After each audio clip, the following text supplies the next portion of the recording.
sekitar jam 2 dini hari, si Vera ini dengar ada yang buka pintu. Jadi dia dengar sekali, cekrek, krek. Nah, inilah yang membuat Vera benar-benar takut. Begitu Vera ngelihat ke arah pintu, ternyata benar, pintu ini kebuka sedikit. Nah, yang membuat Vera itu takut karena Vera ini sudah memastikan bahwa pintu ini sudah dikunci. Vera ini pelan-pelan ngomong ke Ririn, "Dek, kamu udah sehat, kamu nggak apa-apa." Ririn ini pandangannya masih kosong ke arah depan. Akhirnya Vera tanya sekali lagi, "Dek, kamu nggak apa-apa? Kamu sudah enakan?" Nah, disinilah ketika waktu itu Ririn ini tiba-tiba pandangannya itu ngelirik ke arah Vera. Sambil si Ririn ini bilang, "Ngaleh, ngaleh."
Bismillahirrahmanirrahim. Assalamualaikum warahmatullahi wabarakatuh. Sobat Kembara Sunyi dimanapun berada, pada kesempatan kali ini kami akan bercerita tentang sebuah kisah yang dikirim oleh Sobat Kembara yang bernama Vera. Sebelum kita masuk ke ceritanya, untuk teman-teman yang nonton tayangan ini dan belum subscribe, jangan lupa untuk subscribe lebih dulu agar channel Kembara Sunyi ini lebih berkembang lagi dan kami lebih bersemangat lagi dalam membuat konten-konten terbaru di Kembara Sunyi. Dan untuk teman-teman yang telah mendukung kami sejauh ini, kami mengucapkan terima kasih banyak. Semoga amal kebaikan teman-teman dibalas kebaikan berlipat oleh Allah Subhanahu wa Ta'ala.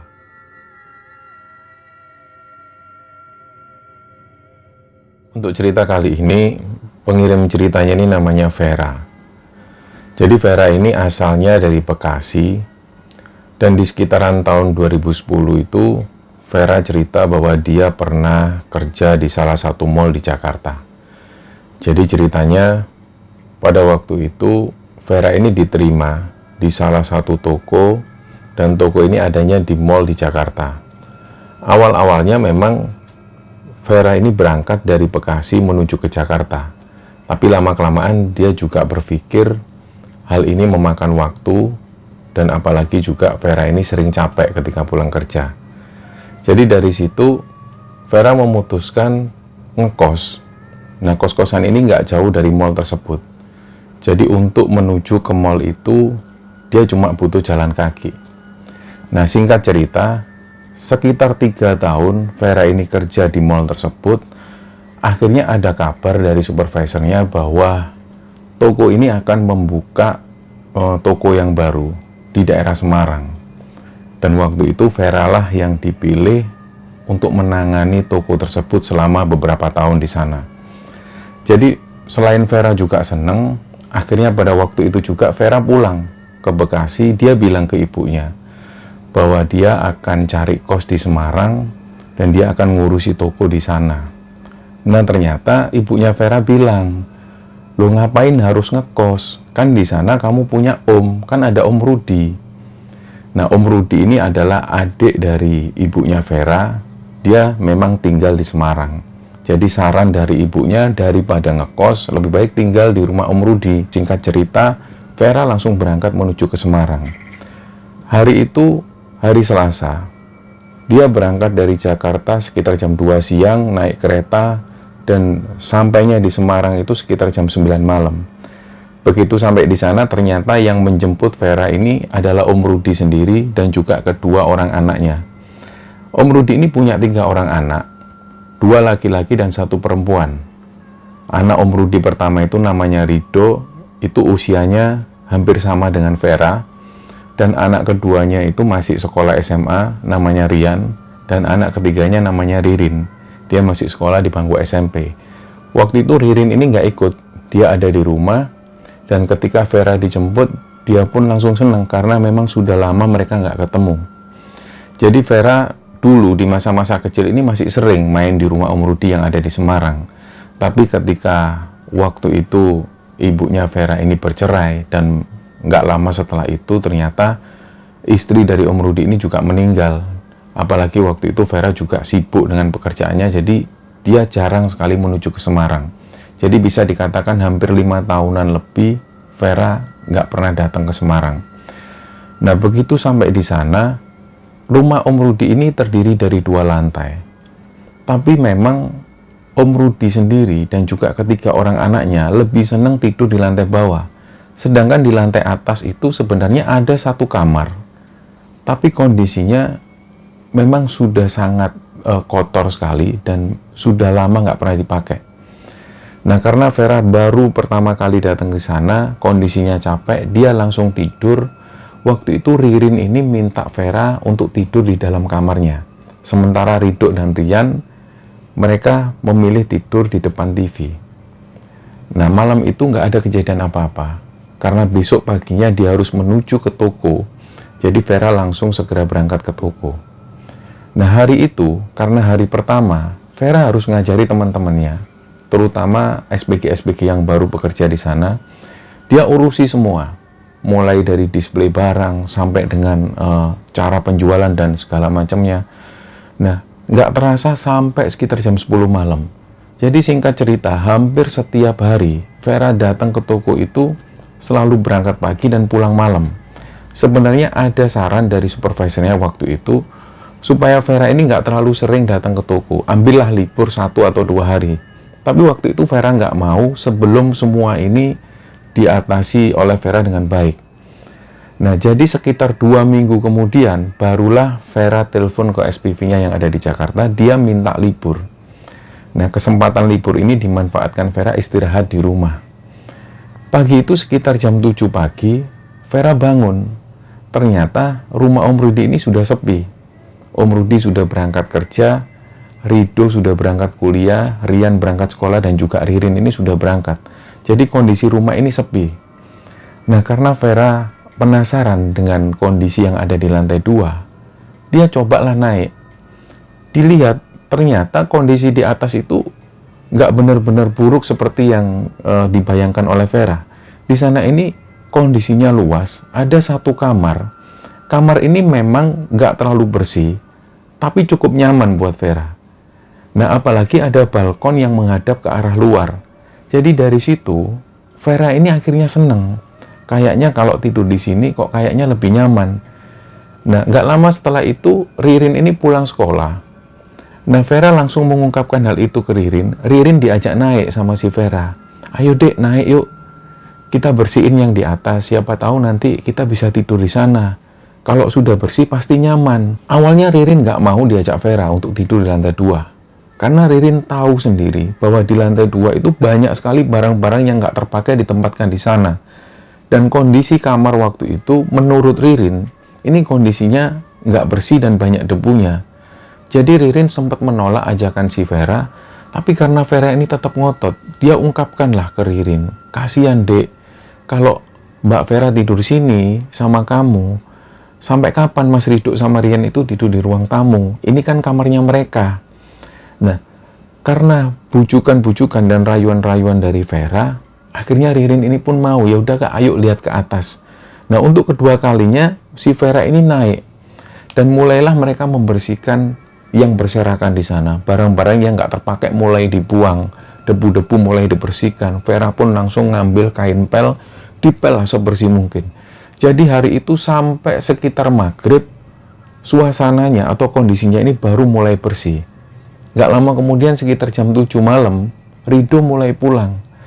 Nah, pas waktu Rido ini pulang, si Rido ini awalnya mungkin nyari Vera dan Ririn di bawah. Kok mereka nggak ada, tapi dengar suaranya. Jadi Rido naik ke lantai 2, dan begitu Rido tahu bahwa lantai 2 ini sudah bersih, Rido ini tanya, "Loh kalian ngapain kok bersihin ini? Memang mau tidur di sini?" Lah Vera bilang, iya kami mau tidur di sini malam ini. Nah, si Rido ini sempat ngejek mereka. Wah, kendel temen kok wani turu kene. Lah Vera sempat ngomong ke Rido, lah ngapain takut? Kan ini aku tidurnya sama Ririn. Jadi Ririn ketika Mas Rido itu ngomong seperti itu, nakut-nakutin, Ririn ini sebenarnya agak takut. Tapi karena Vera terus meyakinkan Ririn, sudahlah, nggak ada apa-apa. Kan tidurnya sama aku. Nah, jadi dari situ, malam itu juga, Ririn dan Vera langsung mulai tidur di lantai 2. Nah, sekitar jam 11 malam, Vera ini naik ke atas, ternyata Ririn sudah tidur lebih dulu. Dia sudah tidur nyenyak. Dalam hati kecil Vera itu berpikir, nah ternyata Ririn ini seneng juga tidur di sini. Vera pun akhirnya ngikutin tidur. Tapi karena waktu itu dia masih belum bisa tidur, apalagi keesokan harinya dia masuk siang. Jadi Vera malam itu karena masih musim Facebook, jadi dia mainan Facebook. Dia mainan HP dan buka-buka Facebook. Gak lama kemudian dari arah belakang, kayak ada sesuatu yang megang lengannya Vera. Dan itu kerasa sekali. Dan gak lama kemudian, tangan ini belum sempat Vera itu mikir. Ternyata yang tadinya ada sesuatu yang megang Vera, dia ini mulai menggerak-gerakkan badannya Vera. Jadi Vera itu kayak dibangunin. Nah secara otomatis Vera pun langsung noleh karena dikira awalnya itu Ririn. Begitu Vera noleh dan ternyata Ririn ini masih tidur dan tidurnya itu lelap, Vera langsung kaget. Karena terasa banget dia kayak digoyang oleh sesuatu, bahkan dia sempat merasakan ada tangan dengan ukuran besar yang coba menggoyang badannya Vera. Nah karena waktu itu dia nggak ngelihat ada apapun, Vera tuh akhirnya sempat diam dan benar-benar suasana waktu itu membuat Vera agak takut. Dia pun coba matikan HP, dilihat sekali lagi kondisi di sana. Ternyata kondisi ini sepi dan dia lihat si Ririn ini memang tertidur lelap. Jadi Vera pun melanjutkan tidurnya sambil dia itu terus waspada. Nggak terasa setelah itu Vera pun tertidur. Nah ternyata sekitar jam 2 dini hari, si Vera ini dengar ada yang buka pintu. Jadi dia dengar sekali, cekrek, krek. Nah inilah yang membuat Vera benar-benar takut. Begitu Vera ngelihat ke arah pintu, ternyata benar, pintu ini kebuka sedikit. Nah, yang membuat Vera itu takut, karena Vera ini sudah memastikan bahwa pintu ini sudah dikunci. Ketika tahu bahwa pintu ini terbuka, dia langsung benar-benar merinding. Nggak mungkin, ini pintu sudah tak kunci. Dia lihat sekali lagi, Ririn ini masih tertidur lelap. Nah, dari situlah Vera nggak berani nutup pintu lagi, dia langsung terus melanjutkan tidur. Nah, pagi harinya ternyata mereka semua ini sudah berangkat.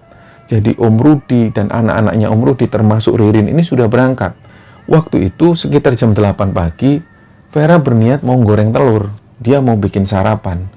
Nah akhirnya dia pun turun. Jadi di bawah tangga persis itu ada dapur. Biasanya mereka masak di sana. Mulailah Vera ini ngambil telur dan mulai masak.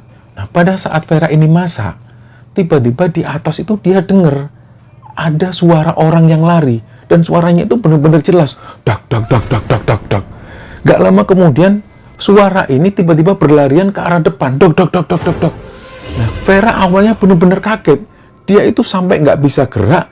Dan ternyata nggak lama kemudian, dia dengar di atas itu suara meja ini digerakkan. Krek. Benar-benar ada yang narik. Dari situlah Vera ini langsung teriak-teriak. Dia keluar dari rumah. Dan dia nggak tahu dia teriak ke siapa. Nah, saking takutnya waktu itu dia noleh. Jalanan itu sepi. Karena mungkin waktu itu orang-orang sudah pada berangkat kerja atau berangkat sekolah. Jadi di tempat itu nggak ada orang yang lalu lalang. Jadi Vera itu sempat diam, terus dia keinget, aduh, kompornya kan belum dimatiin. Dia akhirnya memberanikan diri untuk masuk, cepet-cepetan kompor ini dimatikan, dia keluar lagi. Nah, waktu itulah Vera nggak berani lagi masuk, dia putuskan untuk cari sarapan di luar. Nah, begitu cari sarapan di luar, dia makan di sebuah warung. Gak lama setelah itu sampai sekitar jam 11 siang, barulah Vera memberanikan diri kembali pulang, karena dia harus bekerja. Nah, begitu dia pulang, masuk ke rumah, dia pastikan lagi bahwa situasinya aman. Dia nggak dengar lagi ada suara-suara yang aneh. Langsunglah cepet-cepetan Vera ini masuk ke toilet, dia mandi. Setelah mandi, dia ganti baju dan langsung berangkat menuju ke tempat kerjanya. Begitu sampai di tempat kerja, Vera ini benar-benar gak fokus karena dia kepikiran betul kejadian malam hari sekaligus kejadian pagi harinya yang dia dengar ada orang berlarian. Itu membuat Vera ini kepikiran terus. Nah, sekitar jam 11 malam, Vera pulang dari kerjanya langsung menuju ke rumah. Nah, si Vera ini awalnya juga sudah mulai curiga karena di depan itu mobilnya Om Rudi ini belum kelihatan. Sementara motor dari Ridho dan juga Rian juga belum kelihatan. Jadi Vera yakin ini orang-orang belum pada pulang, padahal sudah malam. Waktu itu sekitar jam 12 malam kurang. Jadi karena Vera sudah ngantuk, dia pun masuk rumah seperti biasa. Dia masuk kamar mandi bersih-bersih dan Vera pun naik ke lantai atas. Begitu masuk kamar, ternyata dia ngelihat Ririn sudah tidur. Nah, disitulah Vera mulai lega. Ternyata Ririn sudah tidur duluan. Nah, Vera pun langsung berkemas-kemas untuk tidur. Dan gak lama setelah itu, gak tahu sekitar jam berapa, tiba-tiba Vera ini ngelihat Ririn ini kebangun. Ririn bangun keluar kamar dan turun. Nah, awalnya Vera berpikir, oh mungkin Ririn ke toilet. Nah, ternyata nggak lama kemudian Ririn naik lagi. Dia masuk kamar. Si Vera sempat ngelihat sedikit. Dan ternyata pada saat si Vera ini ngelihat Ririn, ada pemandangan yang aneh. Waktu itu Vera ini ngelihat Ririn itu ternyata masih belum pakai celana. Nah, disitulah Vera itu ngerasa aneh. Ini Ririn gimana sih? Rin, kamu kok belum pakai celana? Gimana sih kamu itu? Ternyata waktu itu Ririn ini cuma diem dan dia langsung tidur. Nah, awalnya Vera ini berpikir, mungkin ini anak ngigau. Mungkin ini anak saking ngantuknya, atau dia ngigau, sampai-sampai dia lupa pakai celana. Nah, karena Vera itu kasihan, dia pun ambil celananya si Ririn, dipakaikanlah ke si Ririn. Begitu dipakaikan, gak lama kemudian, si Vera itu ngelihat, ini Ririn ini gak tidur ternyata. Pandangan matanya itu kosong, menghadap ke arah depan. Lah akhirnya Vera ini tanya, loh dek, kamu ini belum tidur. Kamu itu tadi belum pakai celana. Kamu itu gimana sih? Ternyata Ririn ini masih terus menghadap ke depan dengan pandangan yang kosong. Nah, pada waktu si Vera ini tanya seperti itu, tiba-tiba Ririn ini matanya itu melirik ke arah si Vera. Dan pandangannya itu aneh banget. Itulah yang membuat Vera itu benar-benar takut. Disitulah ketika si Vera ini ngeliat Ririn seperti itu, dia langsung benar-benar merinding. Lah, si Vera itu saking takutnya, dia nggak berani lagi mendekati Ririn. Si Vera pun turun langsung ke ruang tamu. Nah, dari situlah Vera ini coba menghubungi Rian. Karena waktu itu seisi rumah ini belum pada pulang, Om Rudi, Ridho, dan juga Rian ini belum pulang. Vera langsung menghubungi Rian. Nah, karena Rian ini nggak diangkat teleponnya, dia coba hubungi Ridho. Diangkatlah sama Ridho. Langsung Vera ini ngomong, "Dok, kamu di mana, Dok? Aku lagi di rumah temanku, kenapa? Kamu pulang aja sekarang, Dok. Ini loh, ada yang aneh sama Ririn ini. Kamu pulang sekarang." "Aneh gimana? Udahlah, kamu pulang sekarang, kamu pulang." Nah, karena saking takutnya Vera ini, Vera itu nggak bisa tidur lagi. Dia tetap nunggu si Ridho. Nah, sambil nunggu Ridho, dia lihat-lihat HP. Ternyata Vera itu dengar ada suara orang jalan dari atas. Nah, lagi-lagi Vera ini takut. Dia langsung menghadapkan pandangannya ke arah tangga. Ternyata dia ngelihat Ririn itu turun dari tangga.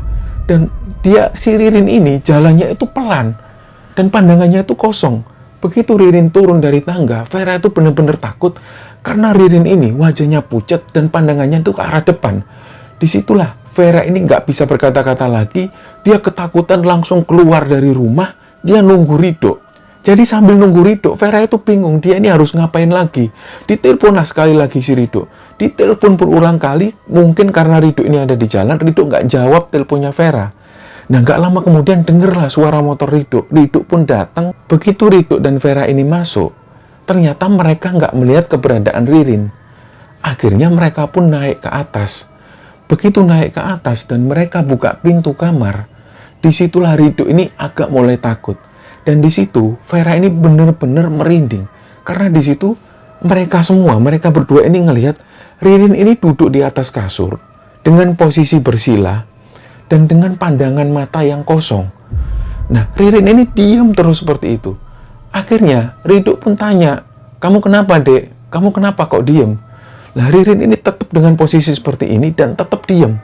matanya itu sambil terus melotot ke arah depan. Nah, kejadian seperti ini sampai sekitar jam 4 dini hari. Akhirnya nggak lama setelah itu, sekitar jam setengah 6 pagi, datanglah Om Rudi. Begitu Om Rudi ini datang, Vera cerita sekali lagi kejadian yang dialami oleh Ririn. Nah, Om Rudi pun mendekati si Ririn. Dia tanya, kamu kenapa, Dek? Ririn ini masih tetap dengan kondisi seperti itu, dengan posisi kaki yang bersila, dan si Ririn ini masih tetap matanya itu melotot ke arah depan. Nah, akhirnya inisiatif dari Om Rudi, ya sudah, ayo kita bawa Ririn ini ke rumah sakit aja lah. Om Rudi ini gendong si Ririn. Ternyata Om Rudi ini nggak kuat. Dia sampai bilang ke Rido, ayo dok, bantuin dok. Lu kenapa, Pak? Ini papa nggak kuat. Ternyata Rido pun bantuin. Lah, disinilah Rido ini juga bilang, Pak, badannya Ririn kok berat, Pak? Dan akhirnya waktu itu Vera juga ikut-ikutan ngangkat. Vera ini juga ngerasa, Ririn ini badannya padahal cuma 50 kilo. Tapi kok diangkat orang 3 nggak kuat. Nah, akhirnya si Rido ini pun turun bangunkan si Rian yang waktu itu juga baru pulang. Rian dibangunkan. Jadi total ada 4 orang yang ngangkat badannya Ririn. Barulah badannya Ririn ini bisa diangkat dan dimasukkan ke mobil. Sementara badannya Ririn ini masih dengan posisi yang sama. Dia masih posisi bersila, dibawa ke rumah sakit. Nggak lama setelah itu, Om Rudi ini dipanggil sama dokter. Lah di situ Om Rudi didampingi sama Vera. Jadi Vera ini tahu persis apa yang dikatakan oleh si dokter tersebut. Si dokter ini bilang, Pak, kira-kira Mbak Ririn ini ada masalah apa ya di sekolah? Atau mungkin ada masalah keluarga. Nah, Om Rudi pun ngelihat ke arah Vera. Vera juga ngelihat ke arah Om Rudi karena mereka berdua ini ngerasa aneh. Kenapa kok dokter ini tanya seperti itu? Akhirnya Vera lah yang jawab. Setahu kami ini, si Ririn nggak ada masalah apa-apa, dok.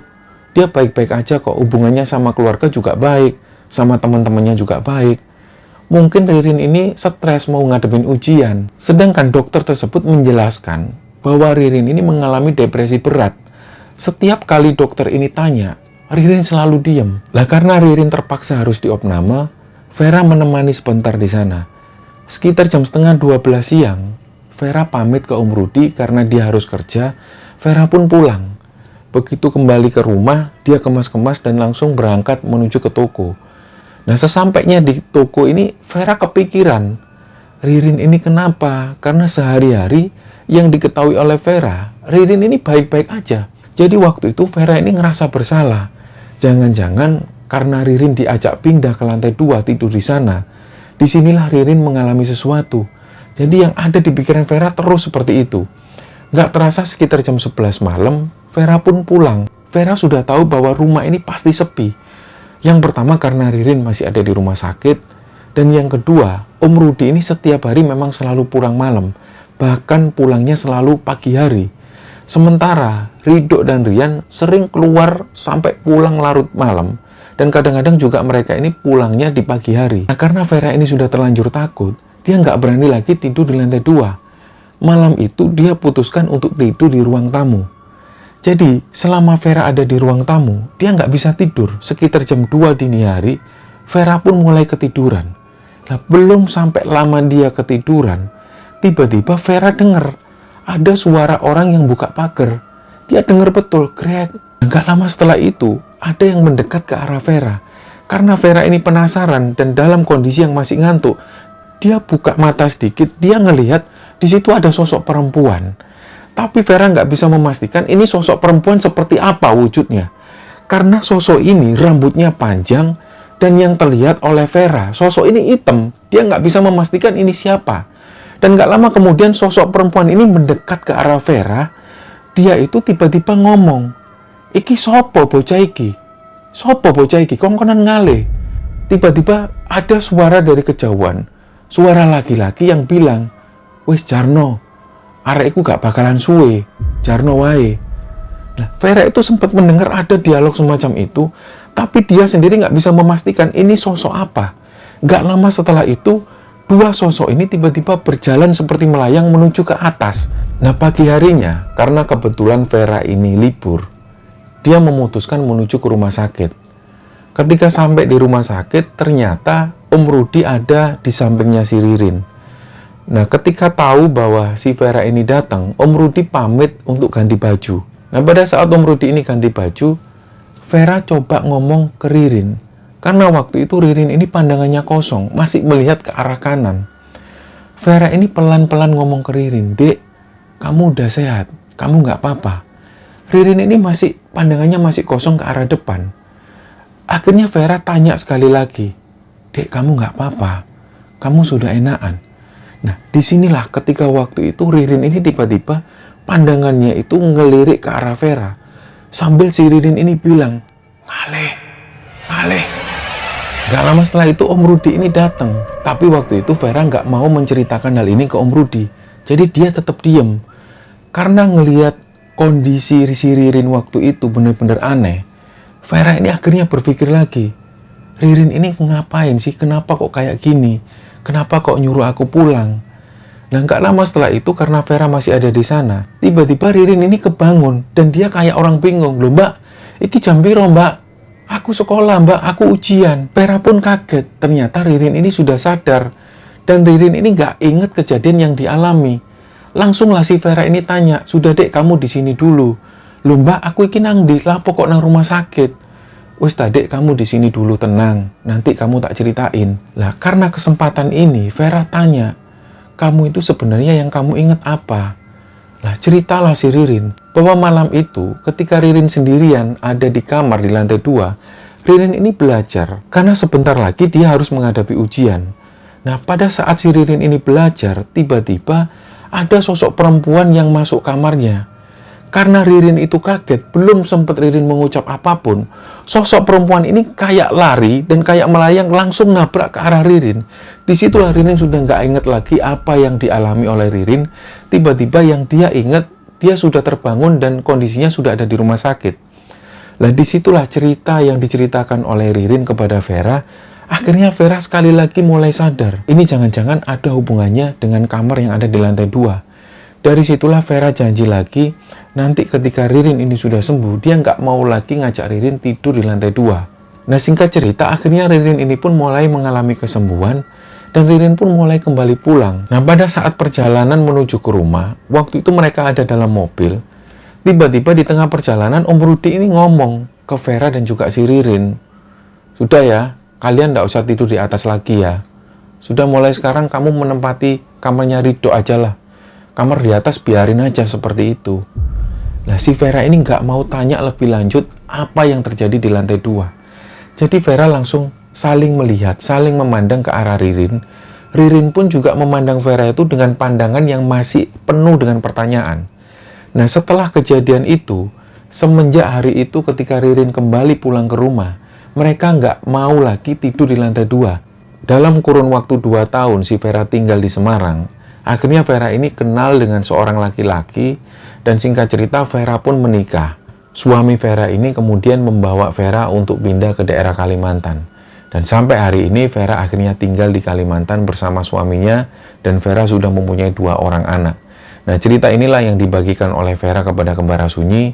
Semoga kisah ini bisa diambil hikmah dan bisa diambil pelajaran oleh teman-teman semua. Mohon maaf kalau ada salah-salah kata. Wassalamualaikum warahmatullahi wabarakatuh.